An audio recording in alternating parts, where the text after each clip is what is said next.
kembali program Kentongan dari tanggap bencana melalui program 1 RRI kembali menggunakan pada sore hari ini, dan telah hadir di studio program 1 RRI Palembang ada Kepala Basarnas Sumatera. Selamat sore. Jadi dari melihat sore hari ini Bapak memang salah satu yang sangat disiplin Pak ya, menanggapi kondisi pandemi COVID-19 dengan maskernya dan juga sarung tangan juga menjadi bahasan kita pada Pak. Sejauh ini penanganan apakah kita juga tim kita juga sudah penanganan atau turun langsung penanganan Contoh ya, kalau kemarin tuh ada kegiatan dari perhubungan ya, kita bersinergi juga membagikan seperti masker, terus membagikan ya peralatan safety dan seperti sanitizer, masker, seperti itu.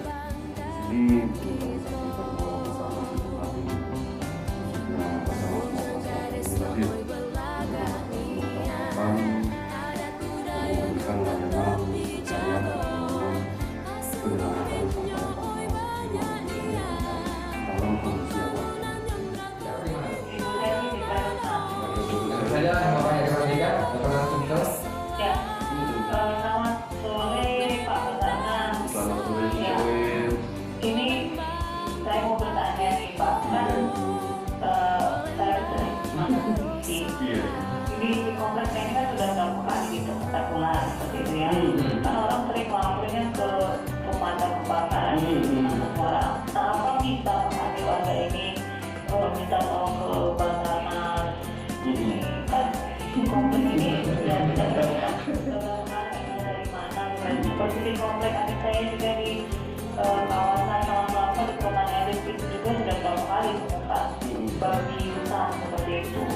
Nah, ini apakah bisa warga Palembang ini meminta pertolongan seperti itu? Ya, seperti itu Pak Basarnas. Itu aja Pak. Oke, terus saja Bu Seli.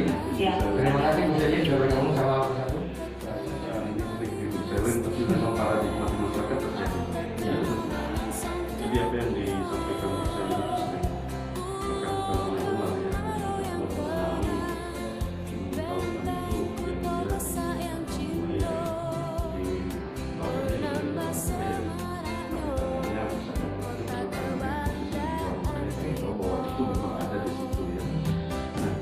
Basarnas itu mencari menolong jiwa manusia yang terancam atau sedang terancam. Namun dalam berperan kan begitu, banyak teknik-teknik SAR yang memang masyarakat awam juga pasti tidak mesti mengetahui semuanya bagaimana cara Basarnas memberikan bantuan ya pertolongannya. Nah, salah satunya contoh ini kaitan dengan permasalahan seperti ular. Ularnya tentunya Basarnas akan berkoordinasi dengan instansi yang ada, contoh damkar tadi yang sudah dilakukan. Damkar juga pasti akan berkoordinasi, akan kami koordinasikan dengan apa? Mungkin ada yang mungkin dinas peternakan atau dinas apa yang memang betul mempunyai alat dan keterampilan untuk menjinakkan ular ini, dan ada kita di pemerintah ini sudah dilengkapi yang bagus lah ya. Artinya, nah ini akan membentuk sinergisasi supaya keresahan masyarakat itu bisa Mungkin membutuhkan bantuan Basarnas sendiri dapat menghubungi di call center di 115 Merasa Pusat ya. Pak Heri Tiga, terima kasih sudah bergabung bersama dari pada sore hari ini. Kita berharap tentunya baik itu pandemi COVID-19 dan juga kesiapsiagaan dan tidak menimbulkan korban. Saya Dia undur diri. Assalamualaikum warahmatullahi wabarakatuh. RM